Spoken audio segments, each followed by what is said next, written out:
10 November 1987 সাল স্বৈরাচার বিরোধী অবরোধ চলাকালে সচিবালয়ের সামনে শেখ হাসিনার গাড়িতে বৃষ্টির মতো গুলি ছোড়া হয়। নিহত হন নূর হোসেন।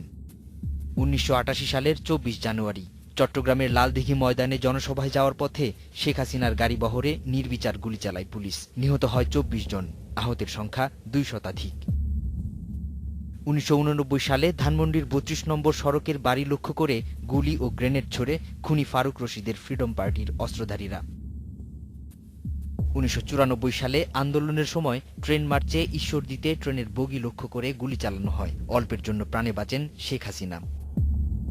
2000 সালের 20 জুলাই গোপালগঞ্জের কোটালীপাড়ায় শেখ হাসিনার জনসভার মাঠে বোমা পুঁতে রাখে জঙ্গিরা। 76 কেজির ওই বোমা নিষ্ক্রিয় করে সেনাবাহিনী। 2001 সালের মে মাসে খুলনায় রূপসা সেতু উদ্বোধন করতে যাওয়ার আগেই গোয়েন্দারা উদ্ধার করে পুঁতে রাখা শক্তিশালী বোমা। 30 আগস্ট 2003 সাতক্ষীরার কলারোয়ায় জনসভায় যাওয়ার পথে শেখ হাসিনার গাড়ি বহরে গুলিবর্ষণ। 2004 সালের 21 আগস্ট বঙ্গবন্ধু এভিনিউয়ে সবচেয়ে ভয়াবহ গ্রেনেড হামলা চালানো হয়।